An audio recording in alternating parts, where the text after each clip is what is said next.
दोस्तों स्वागत है आप सभी का बहनचो हमारे चैनल के एक नए वीडियो के अंदर। आज हम बात करने वाले हैं बॉलीवुड के तरफ से आने वाले एक लेटेस्ट मूवी के बारे में। इस मूवी का नाम है Furiosa a mad max saga. और एक बात, अगर आप में से कोई ऐसा है जो हमारे चैनल पर पहली बार आया है तो वो जल्दी से हमारे चैनल को भी सब्सक्राइब कर ले और कॉमेंट पर गुड या वेरी गुड जरूर लिखे। तो फिर आइए बिना किसी देरी के आज की वीडियो शुरू करते हैं। जब रेडिएशन फैलने से पूरी धरती रेगिस्तान बन चुकी है, लेकिन एक जगह अभी भी हरियाली है जिसे ग्रीनलैंड कहा जाता है। दोस्तों वे वो लैंड नहीं है जो आप समझ रहे हो, ये वो जगह है जिसे हाड़ीघाटी कहा जाता है। यहाँ लोगों के पास पीने के लिए साफ पानी और खाना है। तभी हम दो लड़की को देखते हैं जिनका नाम फ्यूरियोसा और बलकायरा है। ये दोनों लड़कियां साले पेड़ों से फल तोड़ रहे होते हैं, वो भी चुपके से। पर उसी समय यहाँ कुछ बाइकर्स आ जाते हैं। ये लोग चुतिया एक तरह के रेगिस्तानी लुटेरे होते हैं जो यहाँ के जानवरों को बेरहमी से मार कर खाते हैं। तभी फ्यूरियोसा चुपके से जाकर बाइक की पेट्रोल नली को काट देती है, लेकिन उसकी किस्मत फूटी थी। एक बाइकर्स उसे देख लेती है, जिसके बाद फ्यूरियोसा सिटी बजाकर यहाँ रहने वाले लोगों को अलर्ट कर देती है। जब उसकी माँ सिटी की आवाज को सुनती है तो समझ जाती है कि उसकी बेटी चुतिया मुसीबत में है। जिसके बाद वो घोड़े पर सवार होकर जंगल की ओर जाने लगती है, लेकिन उसे पहुंचने में देर हो जाती है और वो चुतिया बाइकर्स फ्यूरियोसा को अपने साथ ले जाते हैं और मैरी भी उनका पीछा करती है। मैरी एक बाइकर्स के गाड़ में से बाइक को छीन लेती है और अकेले ही आगे बढ़ती है। वो देखती है कि बचे हुए दो बाइकर्स फ्यूरियोसा को अपने साथ कैंप पर ले जा रहे हैं। इससे पहले कि वो उन दोनों बाइकर्स को मार पाती, उनमें से एक बाइकर्स बचकर चला जाता है और अपने सरदार डिमेंडर्स के पास ले आते हैं और बताती है ये लड़की हाड़ीघाटी से है और वहाँ का खाना और पानी बिल्कुल साफ है। डिमेंडर्स फ्यूरियोसा को उस जगह के बारे में बताने के लिए कहता है, लेकिन फ्यूरियोसा अपनी जुबान से एक भी शब्द नहीं बोलती। अब हम मैरी को देखते हैं जो खुद को छुपाने के लिए उन बाइकर्स के कपड़े पहन लेता है और फ्यूरियोसा को रेस्क्यू करने अकेले ही निकल पड़ते हैं। उसी दौरान यहाँ पर रेतीला तूफान आ जाता है और उसी का फायदा उठाकर मैरी आसानी से फ्यूरियोसा को ढूंढ लेती है और डिमेंडर्स के लोगों को मारकर फ्यूरियोसा को वहां से ले जाते हैं। लेकिन डिमेंडर्स के लोग भी उसे जाते हुए देख लेती है और वो लोग अपने पूरे फौज के साथ उसका पीछा करते हैं। जिसके बाद वो फ्यूरियोसा को हाड़ीघाटी के बीच देकर कहती है, तुम हाड़ीघाटी की रक्षा करना।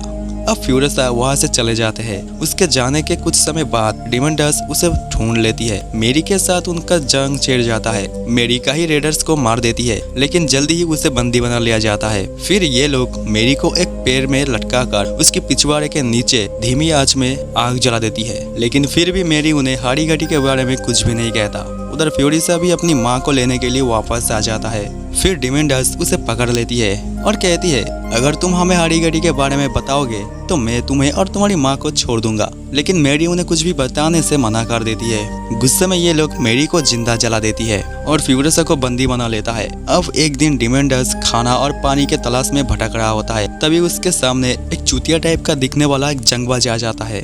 वो बताती है, मैं वेस्टलैंड के किले से आया हूँ और वहाँ पर खाना और पानी की कोई कमी नहीं है। अगर तुम मेरी मदद करोगे तो मैं तुम्हें किले तक जाने का रास्ता दिखा सकता हूँ। डिमेंडर्स उसे अपनी फौज में शामिल कर लेता है और निकल पड़ते हैं उस किले को कब्जा करने के लिए। लेकिन किले के करीब आते ही डिमेंडर्स के सामना हो जाता है जंगबलों से, जो अपने सरदार इमोटन के वफादार है। देखते ही देखते एक भयानक जंग शुरू हो जाता है और डिमेंडर्स के लोगों को वहां से भागना पड़ता है। डिमेंडर्स भी इतनी आसानी से हार मानने वाला नहीं था। अगले दिन डिमेंडर्स अपने लोगों को टैंकर के अंदर छुपा कर किले के अंदर ले जाती है। फिर वो डीजलगढ़ के सरदार को बंदी बना लेता है और इमोटन के किले में जाता है और धमकी देती है कि अगर कोई गाड़ी मारी की तो मैं तुम्हें और तुम्हारे डीजलगढ़ को उड़ा दूंगा। डिमेंडर्स कहता है, आज से डीजलगढ़ पर मेरा राज होगा, इसीलिए तुम्हें खाना और पानी की सप्लाई को बढ़ानी होगी। उसके बदले में तुम्हें आधा टैंकर ही डीजल मिलेगा। जब उसकी बात नहीं सुनी जाती तो उस पुराने सरदार को मार देती है। तभी इमोटन की नजर फ्यूरियोसा पर पड़ती है और कहती है,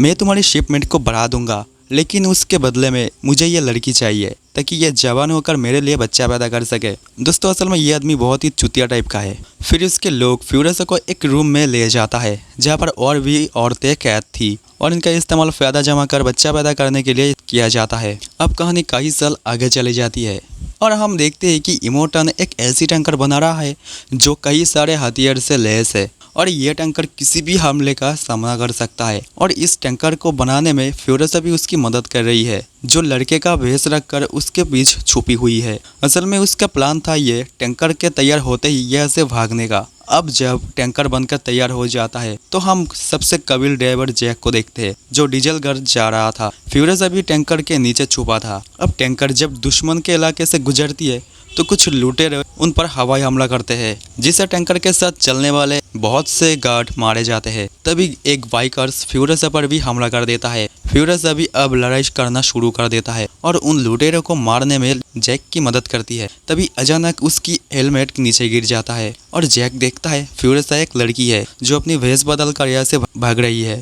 फ्यूरियसा जैक पर बंदूक तान देता है, लेकिन जैक उसे बड़े आसानी से नीचे गिरा देती है और वहाँ से चला जाता है।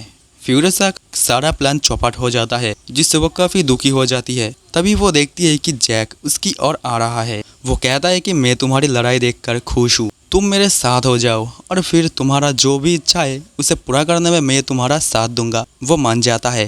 अब कुछ समय बाद हम देखते हैं दोनों का रिश्ता अब काफ़ी गहरा हो चुका है। अब ये लोग खाली टैंक लेकर वापस आ जाते हैं। जब ये बात इमोटन को पता चलता है तो वो गुस्से में आग का गोला हो जाता है। वो जंग का ऐलान कर देता है। अब जैसे ही ये लोग केले के अंदर एंटर होते हैं, डिमेंडस के लोग उन पर हमला कर देती है और जैक टैंकर के साथ अंदर फंस जाता है। फ्यूरियसा जैक को बाहर लाने की कोशिश करता है, लेकिन डिमेंडस के लोग जैक को घेर लेती है। जैक फ्यूरियसा को चले जाने की सिग्नल देती है, लेकिन वो उसे छोड़कर नहीं जाती। वो लड़ते हुए जैक को वहां से ले आती है। फ्यूरियसा अपने घर जाने वाला था, तभी डिमेंडस उन्हें रोकने के लिए पीछा करती है। तभी जैक को गोली लग जाती है। डिमेंडस उसकी कार को टक्कर मारकर पलट देती है और उन दोनों को पकड़ लेती है। जैक को बाइकर्स के पीछे बांधकर टॉर्चर करती है, जिससे वो मारा जाता है। अब फ्यूरियसा को भी एक ट्रक के साथ लटका देती है, जो जैक को अपनी आंखों से मरता हुआ देख रहा था। ट्रक के चारों ओर बाइक घूमने के कारण काफ़ी धूल उड़ने लगती है, जिसका फायदा उठाकर वो वहाँ से भाग जाती है, लेकिन उसकी कीमत उसे अपनी हाथ को काट कर चुकाना पड़ता है। अगले सुबह फ्यूरियसा लड़खड़ाते हुए एक केले की ओर जाती है। पहाड़ी पर से एक आदमी उसे देख लेती है और उसे केले तक आने में उसकी मदद करती है।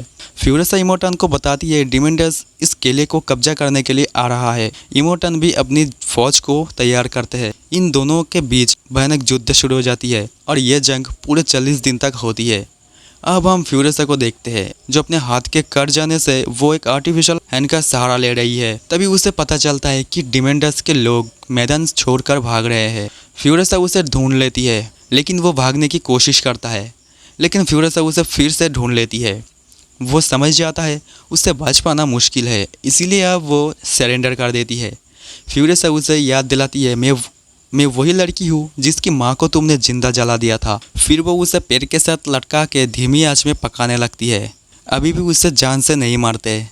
अब कहानी कुछ समय आगे जाती है, जहाँ हम एक आदमी को देखते हैं जिसके बॉडी के अंदर से पैर उग रहे हैं। यह आदमी और कोई नहीं बल्कि डिमेंडस है, जो आज भी दर्द से रो रहे हैं। फ्यूरियसा की माँ ने जो बीज उसे दी थी, उसने वो बीज डिमेंडस के बॉडी के अंदर से उगाना शुरू कर दिया था।